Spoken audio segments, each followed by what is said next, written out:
Hey everyone, welcome back to the channel. In just a couple of minutes, I'm going to show you how to create a really cool 3D donut in Blender. First, add a torus to the scene. Open the torus setting panel and reduce the minor radius to around 0.5.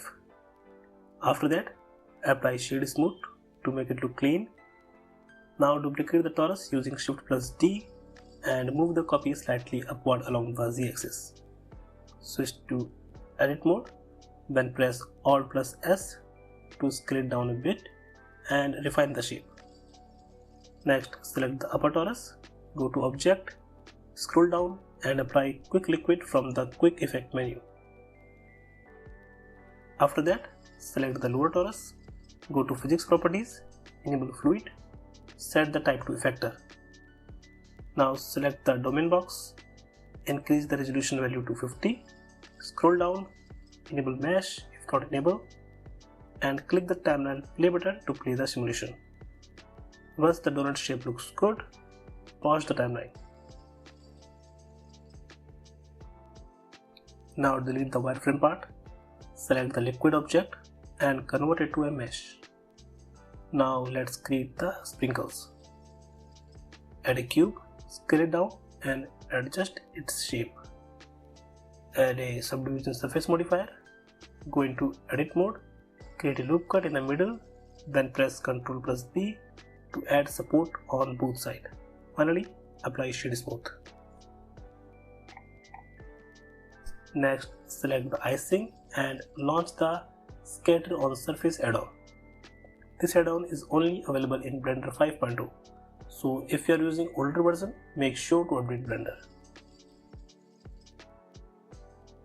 Set the density method to amount and set the amount value to 200. Now use the object picker and select the sprinkle we created.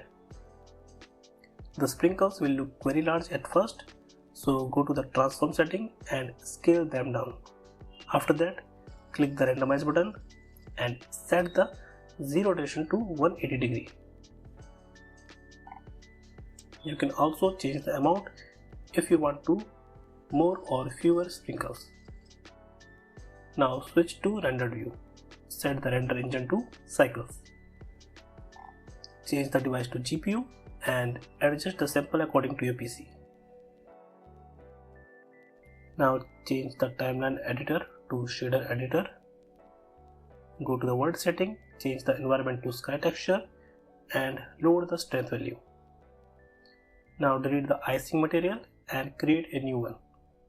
Pick any color you like, load the roughness, increase the transmission and slightly increase the code value.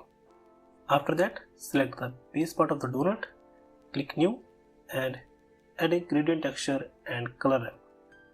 Connect the gradient texture color to color ramp factor and connect the color ramp output to the base color of a principal BSDF.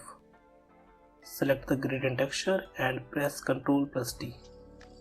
If you don't see any new nodes, enable the Node Wrangler add-on. It's free and already included in Blender. In the mapping node, set Y rotation to 90 degree and adjust the slider to your liking. Then change the color ramp colors to match the donut base color. Now select the sprinkles cube materials. Add an object info node and a hue saturation node. Connect random to hue and connect the color output to the base color of principal BSDF. Now choose any color you like. You will see that every sprinkles get a different color. You can also lower the roughness if needed. If the scene looks too bright, simply lower the world lighting strength. And there you go. Your donut is ready. Comment below what you want to see next. That's it for the video. If you enjoyed it, don't forget to like, subscribe and hit the bell icon for more awesome Blender content. See you in next video.